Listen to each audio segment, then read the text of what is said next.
Association sponsors a program that says what to do when stopped by the police. Many of you may have heard of that program, a nationwide program, been around for a very long time, for over 2.5 decades, about do not resist, do not run, do not fight the police. Those are just basics that we teach them in this brochure. I urge all of you to grab a brochure for what to do when stopped by the police, because we believe that engagement saves young lives.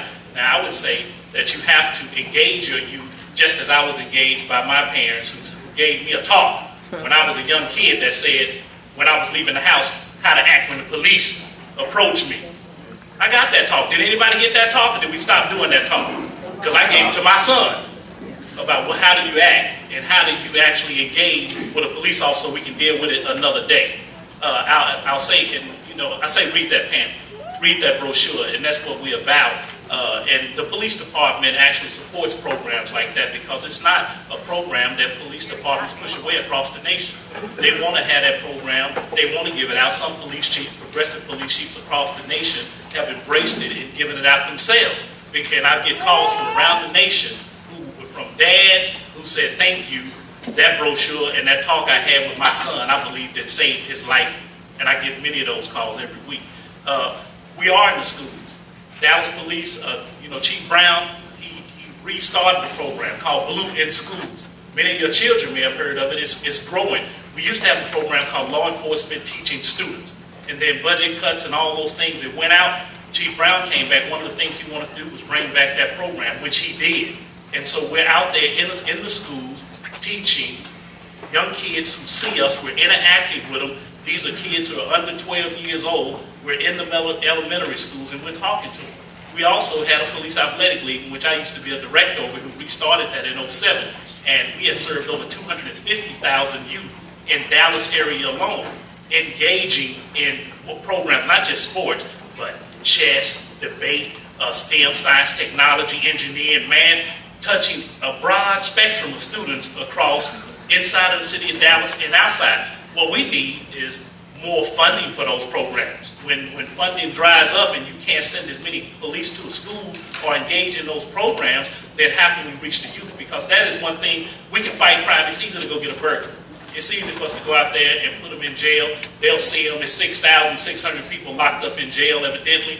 And so we don't have a problem with that. What we have a problem with is that we want to engage our youth, and it takes sometimes 10 or 15 years before we see the results of that kind of crime prevention, that kind of interaction. And we're there, but we're in it for the long haul. And I can spout out stats that won't make a difference, because it is the perception that counts. A reality that 84 years, we've had the lowest murder rate in 84 years. I was here in 91, we led the nation in murder rate with over 500 murders. That doesn't mean a whole lot. If it's your perception in your neighborhood is that your neighborhood is not safe. So if you have to have, that's a reality for people who live in neighborhoods. I live there, I know what it's like. I've been here. So I say that we have to get back inside, is what the DA said, of what we say, reentry, rehab programs. We need to get in reading programs. That studies have shown that our children, I talk about the children a lot, because by the 4th grade, if they can't read, they'll be building prison beds for them. And that's what happens. So our police department and our culture, somebody said about culture, every police department has a culture. There's about 34 police cultures around here, because every police department has a culture. Our culture has generated in our community from a distrust from Bull Connors and Jim Clarks and aggressive policing and a type of tactics that have served to a disadvantage of people in lower socioeconomic areas in painting a broad or sweeping indictment of people of color. And that's a reality.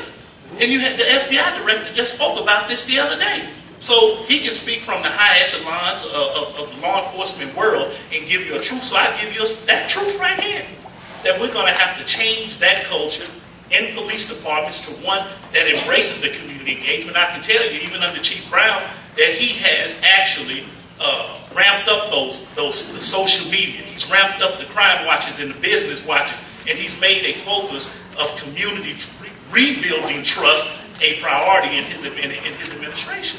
So I've seen a difference in my 23 years of some places where we came from, where every group has a right to demand which way you will be policed. So if you don't demand the way you would be policed in your community, then you leave it up to the police department to give you the way that we think you should be policed. And that's not the way that you want. But anyway, I talked enough. Because I'll get to talking, saying something that I shouldn't say probably. But anyway, but I wear two hats, so I had to mix it. So what I'll say is I'll leave this. I think we have, I appreciate you, DA and Senator, and I know, but the police department, I can say for Chief Brown and his engagement in community policing, he calls it 2.0. I've seen it make some tremendous gains over the years, but I do think we can do much better, and I think with him we'll do much better. All right. Thank you. This is a question. What is your position on the use of the special prosecutor in case a police-involved shooting? Well, I tell you, I believe the district attorney's office is separate from police officers. And it is our job to, when a crime is committed, whether you're a police officer or you're a citizen, it's our job to, if there's probable cause, to investigate the crime, to indict an individual. And I believe that is what my job is as district attorney. And I understand that some folks think maybe that's not the way it should be done.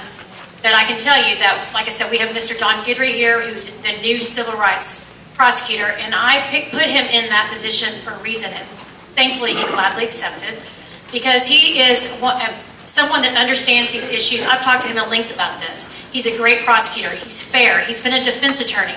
He's been on both sides. So he's someone that will be able to evaluate these cases.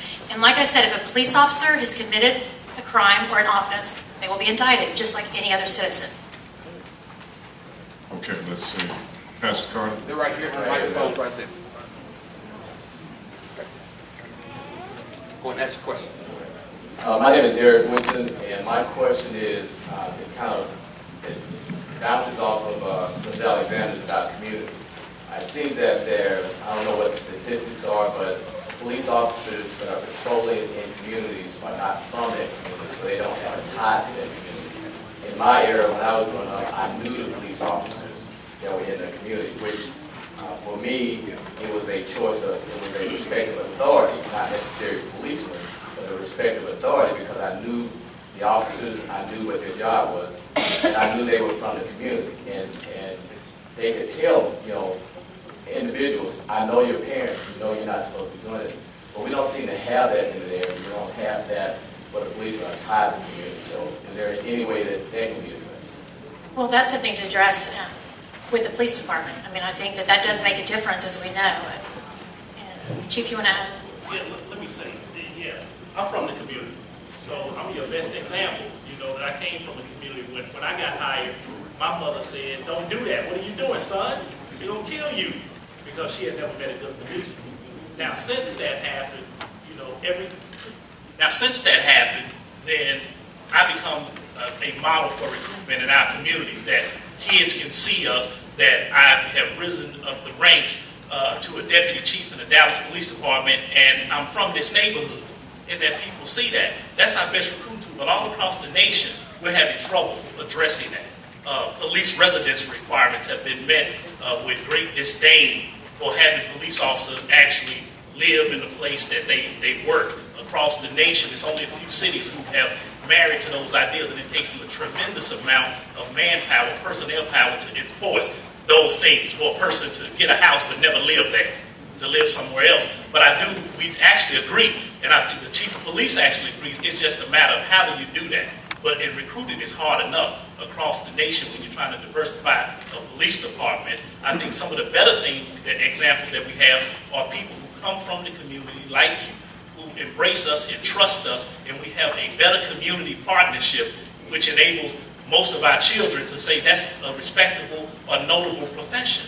And what we see now is that most of what I see from a recruiting side across the nation, and Dallas is no different, that our parents, or parents like me, are not telling our children it's okay to go into law enforcement. We're saying be doctors, be lawyers, be engineers, do something very progressive, and then it's a fallback to what I see is a noble profession for where this badge and be given the authority. So it's a very difficult thing to do, but we do believe in it, but we do recruit here. When we go to our academy, we just left one 2 weeks ago, and half of that class was saying, hey, I'm from Dallas, Texas. Even one guy was bold. He said, I'm from Oak Cliff, Texas, on his deal, when they give a deal. So we have seen it, and we do a great job recruiting here in our own backyard. But with your help, we can do a better job. That's what I believe. I'm going to move on actually and talk to you a little bit on another section here, and then we can have questions after that. So if you give me just a moment, and then you can ask your questions. And I want to make sure that everyone is heard. So I want to thank you all for sharing your thoughts. And this is the only way that we can find out what we can do better.